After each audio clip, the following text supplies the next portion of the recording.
Look, you can sit there and roll your eyes all you want. You can huff and puff.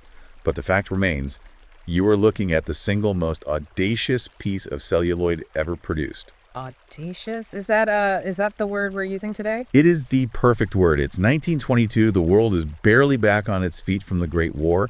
And here comes a film that it decides to build the entirety of Monte Carlo on a patch of dirt in California. I've got a few other words for you, mate. Shambles. Bloated. Egotistical. Oh, give over. No, I mean it. It's a mess. It is a self-indulgent 4-hour-long cry for help from a man who clearly didn't hear the word no enough as a child. It is the absolute definition of grandeur. Let's be honest. Let's look at the actual facts. It's the definition of ego. Unchecked, rampant, destructive ego. That is exactly what makes it the golden age. You don't get art like this by, playing it safe. You get bankrupt studios, that's what you get. You don't get masterpieces by worrying about the budget or the schedule. You get it by letting a visionary run wild. This film is the exact reason Hollywood needed producers like Irving Thalberg. Someone had to step in and stop these directors from going absolutely mental with other people's money. Thalberg was a suit. Thalberg was a savior. You can't just burn cash and call it art. He was an accountant with a nice haircut. Cnema, the magic vehicle, a comprehensive guide. Journey 1, 1913 to 1950. We are doing a deep dive today into the 1922 silent film Foolish Wives. And a very long, very painful dive. And the director, writer, and star, Erich von Stroheim, who was painting with light and shadow while Thalberg was, counting beans. Stroheim was a liability, and Foolish Wives is the crime scene. It's not a painting, it's a car crash that takes 4 hours to watch. Okay, let's unpack this properly before we start throwing the furniture around. Our sources today are the production notes, historical records, and specifically the book Cnema, the Magic Vehicle, which, frankly, you should read more closely. Oh, I've read it. I just drew different conclusions, the correct ones. We'll see about that. But for you listening, let's set the stakes here. This isn't just a movie. This is the moment Hollywood had to decide what it was going to be. Was it going to be an artist's medium or a producer's business? It decided to be a business because otherwise there wouldn't be a Hollywood left. They would have spent it all on fake palaces. So the film is Foolish Wives, 1922.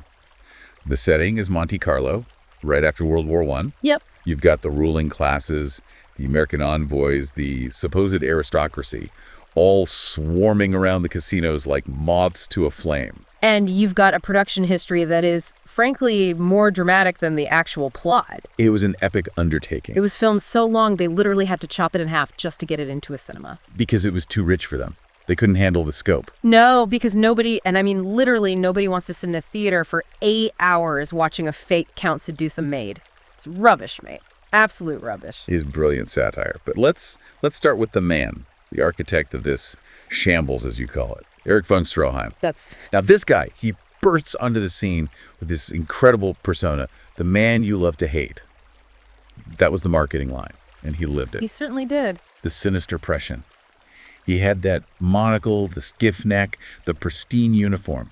He played it to absolute perfection during the war years. He played a lie. That's the problem with Stroheim. What do you mean a lie? You're buying into the myth. You're sitting there starry-eyed talking about von Stroheim, the aristocrat, the military man. He carried himself like one.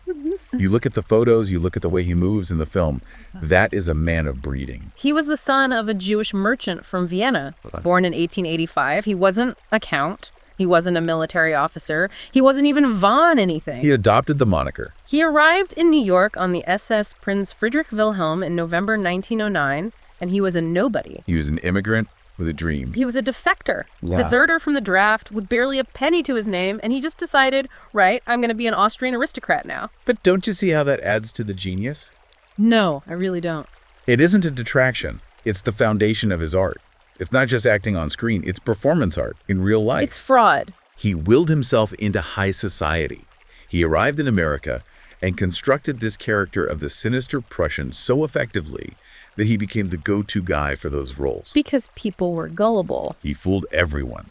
That takes immense talent. It's fraudulent. It's not genius. It's pathology. It's a compulsive need to be something you're not. It's reinvention. And that pathology bleeds right into the film.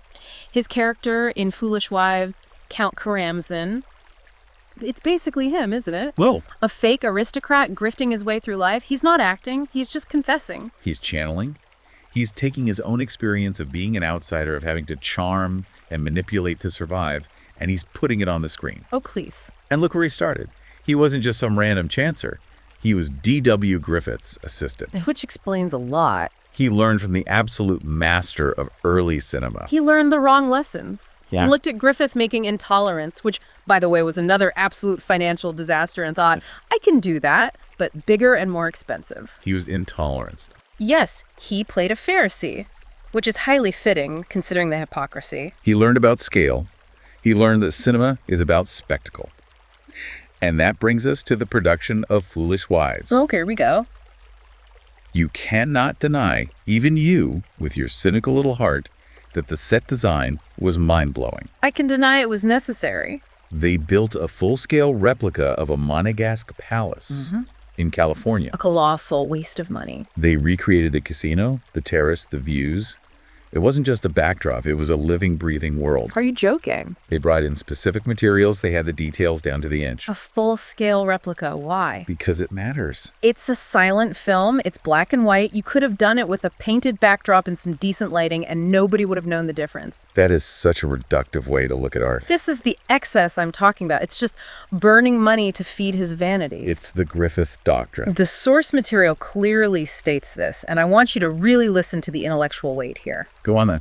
It says the sets of Foolish Wives are a practical application of Griffith's doctrine, that realistic settings are essential for the realistic behavior of the actors. Oh, give over. Realistic behavior. That is absolute twaddle. It is an established cinematic theory. You don't need a real palace to act like a jerk. That helps. If you can act in a cardboard box. You don't need to import marble. Did he think the actors wouldn't know how to walk unless the floor cost $50,000? It changes the atmosphere. It makes the performance visceral. If you are standing in a cardboard box, you feel like you are in a cheap play. You are playing pretend. That's what acting is. If you are standing in a palace, you feel like a Pam. Okay. You inhabit the space. It makes the performance expensive. That's all it does. And look at the absolute control he had. This wasn't a committee decision. This was one man's vision. More's the pity. Just listen to the credits list. I want you and everyone listening to really hear this. I'm bracing myself. Director, Erich von Stroheim. Writer, Erich von Stroheim. Art director, Erich von Stroheim. Costume designer, Erich von Stroheim. Star, Erich von Stroheim. He probably made the tea, too. And likely charged the studio a premium for the privilege. It's the definition of an auteur. Decades before the French critics even came up with the term, Stroheim was actually doing it. It's the definition of a man who cannot delegate. It's singular vision. That's not a list of talents made. That's a list of control issues. He wouldn't let anyone else touch it because he didn't trust anyone else. Because nobody else understood what he was trying to build. That's not leadership. That's paranoia. Well, he had Richard Day on art direction and costumes as well, and Marion Ainsley on titles, so he wasn't entirely alone. Oh, how generous of him to let someone else do the titles. But his name is everywhere. It's plastered over the thing like graffiti. It's his film. And look at the other names he dragged into this mess. William Daniels on photography. Brilliant cinematography. Poor bloke probably didn't sleep for a year trying to light those massive, pointless sets. And Irving Thalberg, the producer at Universal, the man who had to try and wrangle this maniac. Thalberg was the nemesis. He was the one who just flat out didn't understand the vision. He was the boy wonder, sure, but he was all about efficiency. Thalberg understood the budget. There's a crucial difference there. Art doesn't have a budget. Studios do. Thalberg looked at the ledger and saw that Stroheim was spending money they simply didn't have. He wasn't a villain. He was the only adult in the room. He stifled the art. But let's get into the story, because this is where the vision really shines. Right, the story. Let's talk about that. It's a jackal at Vanity Fair. That's the premise outlined in the notes. It's a soap opera. A very long, very expensive, very dull soap opera. It is a biting satire. You have Count Ladislaw, Sergius Karamzin, a Russian emigre, captain of dragoons in the Tsarist army. They count. He's living in this opulent villa with two cousins, the princesses Olga and Vera. They aren't princesses, mate. They're grifters. Well, exactly. It's tawdry. The whole setup is just sordid. They're living in this villa, pretending to be royalty, but they're just con artists bleeding people dry. That's the entire point. It's exposing the rot. Stroheim is showing us the underbelly of the aristocracy. Is he, though? Yes. Karamzin wanders between the gaining rooms and the bedrooms. Yeah. He's targeting Mrs. Hughes, the wife of the U.S. Special Envoy. Right. He's targeting the maid, Marushka. He's a predator. He's a dodgy bloke in a fancy uniform. It's wildly repetitive. It's thematic. He meets a woman, he lies to her, he tries to get money. Rinse and repeat for 4 actual hours. Where's the genius in that? It builds a cumulative disgust. It's just a man being awful to women. Over and over again. It is not repetitive. It is and I quote from the text, a virulent attack on the moral standards of the ruling classes. Oh, please. That is what the source says. Yeah. It's showing us that these people, these aristocrats and American diplomats, are hollow. They're boring, is what they are. They're easily seduced because they have absolutely no substance. It's sleaze disguised as art. He's not attacking the moral standards. He's wallowing in the lack of them. He's critiquing them. He enjoys it too much. You watch the camera linger on the seductions. He's getting off on it. He loves playing the bad guy a bit too much. He's holding up a mirror. He's holding up a mirror to himself and checking his hair. You are missing the nuance entirely. You are looking at the surface and missing the incredible depth beneath it. There is no depth. It's a puddle.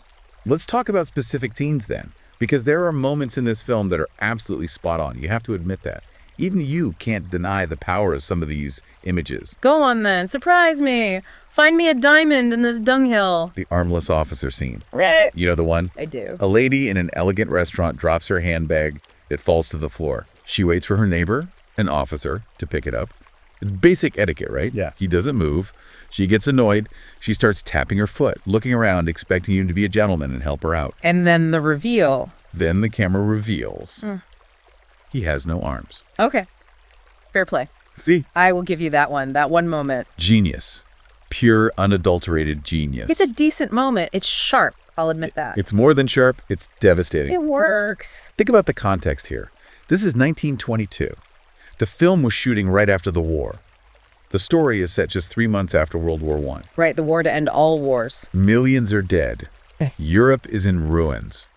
And here is this hedonistic society in Monte Carlo that has completely forgotten the horror. They've moved on quickly, yeah. They are so wrapped up in their own vanity, their own little world of handbags and cocktails and gambling, that they get annoyed when a terribly wounded veteran doesn't wait on them. I said it was decent. It's profound.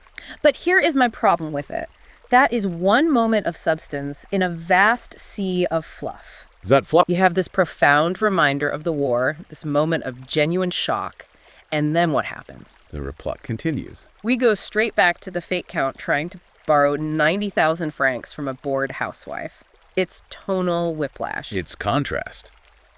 It deliberately highlights the triviality of their lives against the tragedy of the actual reality outside their bubble. It highlights that Stroheim didn't know what film he was making. Of course he did. Is it a war commentary? Is it a sex farce? Is it a crime thriller? Make up your mind, Eric. It's all of it. You can't just throw everything at the wall and hope something sticks. Life is all of them. Life is tragedy and farce and sex and crime all mixed together. Yeah.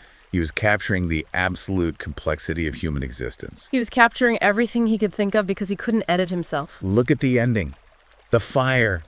The climax. Oh, the melodrama. Here we go. It is operatic. Marushka, the maid, who he promised to marry, by the way, let's not forget that massive betrayal, gets jealous when she catches him with Mrs. Hughes. Yes. She realizes she's been entirely used. So what does she do? She sets the villa on fire. Which is a perfectly rational response, obviously. My boyfriend is cheating on me. I'll just burn the entire house down. It's passion. It's unbridled rage. And what does Karamzin do? The brave captain of dragoons. The military man. He runs away. He jumps out the window and leaves his mistress behind to burn. Coward. Absolute coward. Exactly. It completely deconstructs the hero archetype. In any other Hollywood movie, the hero would run back into the flames and save the girl. Here, the so-called hero saves himself. It's nasty. It's just fundamentally unpleasant to watch. And then the justice. He doesn't just get away with it. He runs into Ventucci, the counterfeiter. Right, the counterfeiter. The man he double-crossed. The one whose feeble-minded daughter he also seduced. Let's not skip over that. Well, yes, that adds to the villainy. Because apparently the maid and the diplomat's wife weren't enough. He had to go for the deeply vulnerable girl, too. It's predatory, mate. It's sickening. It establishes him as a monster, so that his downfall is satisfying. It is a villain getting his due. Ventucci kills him. And where does he put the body? In a sewer. Yes. Yeah. Stuffed in a sewer. The jackal ends up literally in the gutter. It is absolute poetic justice. Is it? It's the perfect ending for a character like that. From the highest peaks of the palace straight down to the sewer. It's grim. It's a shambles of an ending. It's iconic. You spend 4 hours with this guy, following his exploits, listening to his lies, and then he just gets stuffed down a drain. Yes. It leaves a deeply bad taste in your mouth. It's nihilistic. It's supposed to leave a bad taste. It's not a fairy tale. It's a critique of a completely corrupt society. It's certainly not that. It's just miserable. But the way it's filmed, even you, Mr. Cynic, you have to appreciate the technique here. Oh, the technique. The visual innovation is completely off the charts. We are talking about cinematic language being invented right in front of your eyes. It's all tricks, smoke and mirrors. It is art. Softening lenses to make the women look ethereal. Very flattering, I'm sure. Slow motion shots to accentuate the drama of a moment. Superimposed images to show inner thoughts and desires. Low-key photography chiaroscuro. He didn't invent lighting, mate! Revolutionized it for film. Rembrandt invented chiaroscuro about 300 years earlier. He applied it to film in a way nobody else in Hollywood was doing. Right. He used it as a counterpoint to human littleness. Oh, where are you reading that from? The text. The play of light and shadow in the seduction scenes. It tells the story far better than the inner titles ever could. It shows the darkness literally encroaching on these people. It's dark! That's what it is. It's symbolic. Half the film is so dark you can barely see the outrageously expensive sets he wasted all that money on. You are completely missing the point. Where you build $1 million palace and then you turn the lights off. That's not genius. That's just incompetence. It's mood. It's atmosphere.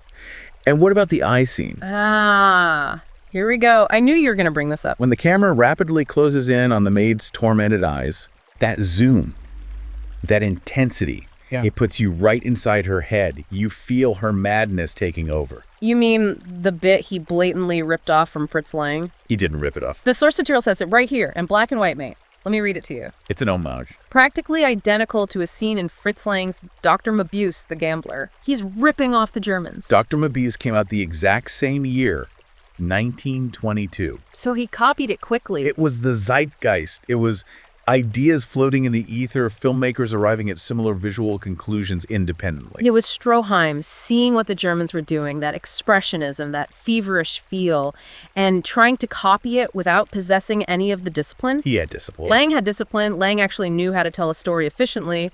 Stroheim just had a massive checkbook and a zoom lens. It evokes the German style, yes, but Stroheim brought a very specific psychological scrutiny to it.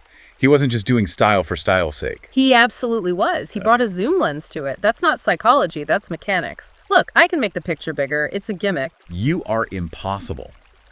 You are deliberately ignoring the context of what we're actually watching today. I'm watching a bloated mess. The reason this film feels disjointed to you is because it was butchered. The cut. The great tragedy. It is a tragedy. Here come the violins. You are judging a mutilated corpse. The original cut was 6,400 meters long. 6,400. A completely absurd length. And they cut it down to 4,303 meters. They take out almost a third of the film. Thank God. Imagine if someone took a third of the Mona Lisa and just painted over it because it was taking up too much wall space. They saved the audience from fatal boredom. Thalberg should be given a bloody medal. They ruined his vision. Can you imagine sitting through another 2,000 meters of Stroheim preening in a mirror? It would be actual torture. They destroyed the rhythm. They took out the vital character development that explains the pacing. They found the story. You need an editor, mate. You can't just film everything that pops into your head. You can if you're a genius. You can't film a man walking down a street for 10 minutes just because you built the street. You have to cut to the chase. It wasn't just about length, though. Oh, it was mostly about length. It was censorship. It was politics. This was 1922. The walls were rapidly closing in on Hollywood. Here we go. The martyr complex. Poor Eric, the victim of the system. It's true. Look at the themes. The marital triangle. The strong sexual overtones. The source says it clearly. Interest in such subjects was understood as an attack on that foundation of American society, the institution of marriage. Right. He was attacking the sacred cow, and they couldn't handle it. Or maybe just hear me out. People just didn't want to watch a sleazy guy ruin lives for 5 hours. It was a political conspiracy to silence an artist. Maybe it wasn't a conspiracy. Maybe it was just genuinely bad taste. It was too real for them. Yeah. America couldn't handle the mirror he was holding up to their own hypocrisy. America was dealing with a lot of real scandals in Hollywood at the time. Exactly. You had the Arbuckle trial, Fatty Arbuckle accused of manslaughter. Which made them paranoid. You had the murder of William Desmond Taylor. Hollywood was utterly terrified of being shut down by the federal government. They were walking on eggshells. Enter Will H. Hayes. The defender of decency. The ultimate censor. The man who tied Stroheim's hands. Hollywood decided it couldn't afford to unmask hypocrisy, so they opted for cowardly self-censorship. They opted for survival. They brought in Hayes to clean house, and Stroheim was the very first thing to be swept under the rug. If they hadn't cleaned up their act, the government would have stepped in and censored everything. Stroheim refused to compromise. Stroheim was a massive liability. He was poking the bear when the bear was already angry. He was endangering the entire industry with his so-called audacity. He was brave. He was fearless. He was reckless. There is a huge difference. Bravery is fighting a fire. Recklessness is starting one in your own living room. And look what happened as a result. The trilogy. We have to talk about the trilogy to truly understand the massive loss to cinema here. Do we have to? Blind Husbands in 1918, The Devil's Passkey in 1919, and then this. Right. The Devil's Passkey. That's the lost one, isn't it? Tragically destroyed, gone forever. We will never, ever see it. Probably because the villain wore an American uniform. That's what the notes say, isn't it? Yes, and they buried it. Good riddance, if you ask me. How can you say that? A lost film is a profound tragedy for art. It's a piece of human history erased. Not if it's anything like this one, mate. You can't judge a film you hasn't seen. If Devil's Passkey was just another 4 hours of Stroheim playing a sinister Prussian seducing American wives, I honestly think we can live without it. That is incredibly ignorant. I don't think the cultural heritage of humanity is significantly poorer for its loss. You have no soul. You really don't. I have standards. And I have a very firm limit on how much pretension I can stomach in one sitting. The aftermath is the real tragedy here. After Foolish Wives, Stroheim never really got full control again. Thank goodness. His films were systematically mutilated, Greed, The Wedding March, or given to other directors entirely. They broke him. Except Merry Widow, let's not forget that one. Which was completely commercial. He hated making it. It made money, it was coherent, people actually liked it. Because it was safe. Maybe that tells you something. When he was forced to actually make a normal film, when he was forced to color inside the lines and work with a producer, it worked. But it wasn't him. It wasn't the raw, unfiltered genius that gave us Foolish Wives. It was a compromised, watered-down vision. It was watchable. And that's what cinema is actually supposed to be. It's supposed to be watched, not endured. You know, reading through Cnema, the magic vehicle, our main source for this deep dive, Oh, here comes the plug. it describes this journey as extraordinary. It literally calls the book a time travel experience. Listen. And honestly, watching Foolish Wives feels exactly like that. It transports you. It takes you right back to 1922, to the mindset, to the fears, to the very desires of that era. It's a book, mate. Calm down. It's an essential text. Cnema, the magic vehicle. It sounds like a ride at a cheap theme park. Step right up, ride the magic vehicle. It is a guide to the absolute treasures of early cinema.